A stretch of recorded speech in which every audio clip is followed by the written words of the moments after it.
Hello friends, welcome back to Education Mantra. इस video में बात करेंगे नई प्राथमिक शिक्षक भर्ती और शिक्षक भर्तियों के संबंध में योगी आदित्यनाथ जी का जो स्टेटमेंट है वो आ चुका है। प्राथमिक शिक्षक भर्ती के अच्छे दिन शुरू हो चुके हैं। स्टाफ नर्स भर्ती चयनितों का हुआ प्रदर्शन। तो सारी अपडेट्स पर एक साथ दोस्तों डिस्कशन होगा। वीडियो को लाइक एंड शेयर करें और चैनल पर पहली बार विजिट करें तो सब्सक्राइब अवश्य करें और बेल आइकन को हिट कर लें, क्योंकि इसी प्रकार की लेटेस्ट और ऑथेंटिक अपडेट्स हम आपको लगातार इस चैनल के माध्यम से देते रहते हैं। तो दोस्तों वीडियो में आगे बढ़े इसके पहले जो हमारे छात्र सुपर टेट 2022 की प्रिपरेशन कर रहे हैं उन छात्रों के लिए छोटी सी इंफॉर्मेशन। आज हम बात करने वाले हैं सुपर टेट 2022 की बेस्ट बुक के बारे में जो चक्षु पब्लिकेशन की है। अगर इस पुस्तक की खास बात करें तो 5000 से अधिक इसमें बहुविकल्पीय प्रश्न आपको उपलब्ध करवाए गए हैं। ये पुस्तक आपको ऑनलाइन और ऑफलाइन दोनों मोड में अवेलेबल है। ऑनलाइन के लिए लिंक डिस्क्रिप्शन बॉक्स में और ऑफलाइन के लिए किसी भी नजदीकी बुक स्टॉल पर कॉन्टैक्ट कर सकते हैं। इस पुस्तक की अगर हम खास बात करें तो हर एक टॉपिक के लिए प्रॉपर जो थियरी है उपलब्ध करवाई गई है और इसके बाद बहुत सारे प्रश्नों को प्रैक्टिस के लिए उपलब्ध करवाया गया है। इतना ही नहीं, ये पुस्तक के साथ ही साथ आपको एक प्रैक्टिस वर्कबुक भी चक्षु पब्लिकेशन की तरफ से दी गई है, जिसके आधार पर आप अपनी प्रिपरेशन को और ज्यादा बूस्ट कर सकते हैं। जिसमें 3000 से अधिक बहुविकल्पीय प्रश्न, 20 प्रैक्टिस सेट और 2 सॉल्व्ड पेपर भी उपलब्ध करवाए गए हैं। तो देर किस बात की, चक्षु पब्लिकेशन की बेस्ट बुक के साथ अपनी प्रिपरेशन को बूस्ट करें। दोस्तों देखा जाए तो सीएम योगी आदित्यनाथ लगातार विभागों को इंस्ट्रक्शन दे रहे हैं भर्तियां करने के लिए, और साथ ही साथ सभी विभागों को यह भी निर्देश दिए जा चुके हैं कि जितने भी रिक्त पद हैं सभी को तत्काल प्रभाव से भरा जाए, प्राथमिकता के आधार पर भर्तियों को पूरा किया जाए। तो इसी संबंध में देखा जाए दोस्तों तो 13000 से अधिक जो शिक्षक भर्तियों के आदेश हैं सीएम योगी आदित्यनाथ जी ने दे दिए हैं और इन भर्तियों को 100 दिन के भीतर प्राथमिकता के तहत भरा जाएगा। तो दोस्तों यहां पर हम बात करने वाले हैं माध्यमिक शिक्षा सेवा चयन बोर्ड की तरफ से आने वाली भर्तियों के बारे में। दोस्तों देखा जाए तो आज के समाचार पत्र में यह प्रोवाइड की गई है इंफॉर्मेशन कि प्रदेश के राजकीय और सहायता प्राप्त माध्यमिक विद्यालयों और महाविद्यालयों में शिक्षकों के 13000 से अधिक पद भरे जाएंगे। मुख्यमंत्री योगी आदित्यनाथ ने रिक्त पदों पर प्राथमिकता के आधार पर चयन की कार्रवाई शुरू करने के निर्देश दिए हैं। सीएम ने मुख्य सचिव से सभी विभागों की 100 दिन में लक्ष्य पूरे करने के अनुरूप भर्ती की रिपोर्ट मांगी है। इससे बेरोजगार युवाओं की उम्मीद जगी है। खासतौर से राजकीय और सहायता प्राप्त माध्यमिक विद्यालयों महाविद्यालयों में शिक्षक बनने की आस रखने वाले युवाओं को रोजगार मिलने की आस बंधी है। कॉलेजों में कुछ पदों पर 1 दशक से भर्ती नहीं हो सकी है। उदाहरण के तौर पर देखा जाए तो राजकीय महाविद्यालयों में पुस्तकालयाध्यक्ष के पद पर 11 साल से भर्ती नहीं हुई। अब पद नाम बदलकर प्रवक्ता पुस्तकालय के 106 पदों पर भर्ती का प्रस्ताव उच्च शिक्षा निदेशालय की ओर से भेजा जा रहा है।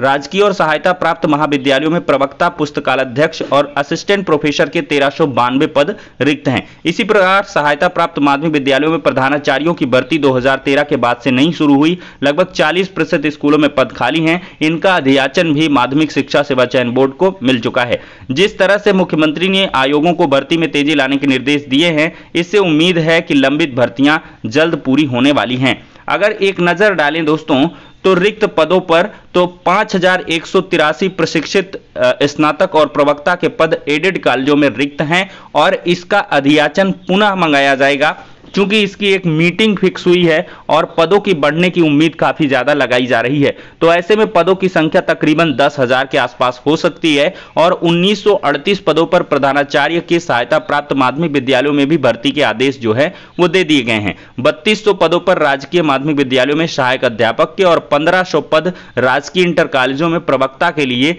यहां पर आ चुके हैं। 106 पद लेक्चरर लाइब्रेरी के राजकीय महाविद्यालयों में और 368 पद असिस्टेंट प्रोफेसर के राजकीय महाविद्यालयों में खाली हैं। 918 असिस्टेंट प्रोफेसरों के रिक्त पद सहायता प्राप्त महाविद्यालयों में भी रिक्त हैं। तो कुल रिक्तियों को जोड़ा जाए तो 13213 रिक्तियां निकल के आएंगी और इनका अधियाचन बाकायदा आ चुका है। मतलब इतने पदों पर भर्तियां 100% श्योर हैं और इससे ज्यादा भी टीजीटी पीजीटी में बढ़ सकती हैं। लेकिन दोस्तों सबसे बड़ा और सबसे अहम सवाल है कि प्राथमिक शिक्षा विभाग क्यों नहीं आता है। प्राथमिक शिक्षा विभाग भी तो तमाम सारे विभागों में आएगा। आखिरकार इस विभाग के बारे में समाचार पत्रों में या सीएम योगी आदित्यनाथ जी के माध्यम से कोई आदेश क्यों नहीं दिए जा रहे हैं।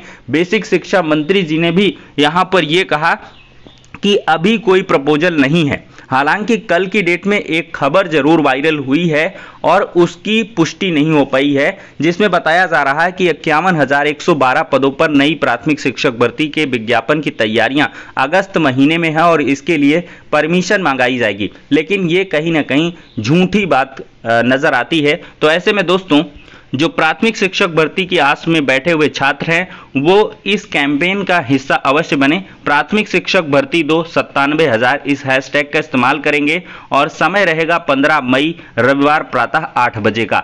चूंकि बीजेपी ने कहा है कि 51,112 पद रिक्त हैं, ऐसा सुप्रीम कोर्ट ने हलफनामा लगा। 17,000 नई भर्ती करेंगे, इसकी बाकायदा द्विवेदी जी ने घोषणा भी की। और सत्र 22-23 में 17 लाख नामांकन हुआ। अगर 30-1 का अनुपात लिया जाए तो यहां पर लाखों पद शिक्षकों के जनरेट हो रहे हैं। वहीं पर देखा जाए दोस्तों तो 15 से 20,000 जो रिटायरमेंट हैं वो प्रतिवर्ष हो जाते हैं और 2018 से कोई नई जो शिक्षक भर्ती है प्राथमिक शिक्षा विभाग में वो नहीं आई है। तो कुल मिलाकर जो छात्रों की मांग 97,000 शिक्षक भर्ती की है वो काफी जायज यहां पर नजर आती है। इसके लिए दोस्तों एक जल्द याचिका भी दाखिल की जाएगी अगर सरकार के स्तर से कोई यहां पर ठोस कदम नहीं उठाया जाता है। बेसिक शिक्षा मंत्री जिसे लगातार आग्रह और आगाह छात्र करते हुए नजर आ रहे हैं। लेकिन दोस्तों इसी बीच देखा जाए तो एक प्राथमिक शिक्षक भर्ती पर जो प्रभाव है उसका पड़ा है और अब ये शिक्षक भर्ती 5 साल के लंबे इंतजार के बाद पूरी होने जा रही है। दोस्तों हम यहां पर बात कर रहे हैं 12,460 शिक्षक भर्ती की। जो संबंधित छात्र होंगे वो समझ जाएंगे कि कितनी बड़ी पीड़ा यहां पर सहनी पड़ी है। और इसमें देखा जाए तो गवर्नमेंट ने इसका सॉल्यूशन निकाल लिया है और कोर्ट में ये मैटर था। कोर्ट में ऑन रिकॉर्ड यहां पर कहा है, जो लर्न चीफ स्टैंडिंग काउंसिल थे उन्होंने यही बताया है कि अब हमने इसका सॉल्यूशन निकाल लिया है और नेक्स्ट डेट ऑफ हियरिंग 26 मई की लगाई गई है। और यहां पर साफ तौर पर जज साहब ने कहा है कि जो कोर्ट है वो इस मैटर को लेकर एडजर्न नहीं की जाएगी, मतलब कंपलसरी ढंग से इस केस की सुनवाई की जाएगी और मैटर को फाइनली मतलब कंक्लूड भी किया जाएगा। तो डिवीजन बेंच इसमें बहुत जल्द आदेश देने वाली है और सूत्रों की माने तो सरकार ने इसका एक बेहतर सॉल्यूशन निकाला है और सरकार अब चाहती है कि इस भर्ती प्रक्रिया को जल्द से जल्द पूर्ण कर लिया जाए। क्योंकि पिछले दिनों लखनऊ में लगातार धरना प्रदर्शन और एक मार्मिक अपील छात्रों के माध्यम से की गई। पिछली 5 साल की योगी सरकार गई लेकिन यह प्राथमिक शिक्षक भर्ती पूर्ण नहीं हो पाई। अखिलेश यादव के द्वारा ये भर्ती का विज्ञापन 2018 में निकाला गया था, 2016 में, सॉरी 18 कह रहे हैं, 16 में, दिसंबर 16 में ये विज्ञापन आया। तो समझिए कितना एक लंबा अरसा बीता है। 5 साल से अधिक का जो समय है वो बीत चुका है और ये प्राथमिक शिक्षक भर्ती लगभग 8,000 पद इसमें रिक्त पड़े हैं, उन पर कोई कार्रवाई देखने के लिए नहीं मिली है। लेकिन अब फाइनली यहां पर राहत की खबर नजर आ रही है। दोस्तों एक सूरत हालात है, मिली नौकरी छोड़ी, स्टाफ नर्स में नियुक्ति अटकी। उत्तर प्रदेश लोक सेवा आयोग का सूरत हालात है। स्टाफ नर्स सिस्टर भर्ती परीक्षा में 3,000 से ज्यादा चयनितों को शैक्षिक अभिलेख सत्यापन के 3 माह बाद भी नियुक्ति पत्र जारी नहीं हुए। इसमें कई ऐसे चयनित हैं जो कहीं और नौकरी कर रहे थे लेकिन स्टाफ नर्स में चयन हो जाने के बाद नोटिस देकर पहले की नौकरी छोड़ दी। अब तक यहां पर नियुक्ति नहीं मिली है। ऐसे में उनके सामने आर्थिक संकट खड़ा है। चयनितों ने गुरुवार को लोक सेवा अध्यक्ष को संबोधित ज्ञापन देकर जल्द नियुक्ति पत्र जारी करने की मांग की है। तो यह धरना प्रदर्शन स्टाफ नर्स भर्ती का लोक सेवा आयोग के गेट में देखने के लिए मिला है। तो फिलहाल के लिए दोस्तों इस वीडियो में इतनी ही इंफॉर्मेशन। नेक्स्ट वीडियो मिलते हैं, तब तक के लिए शुक्रिया, धन्यवाद।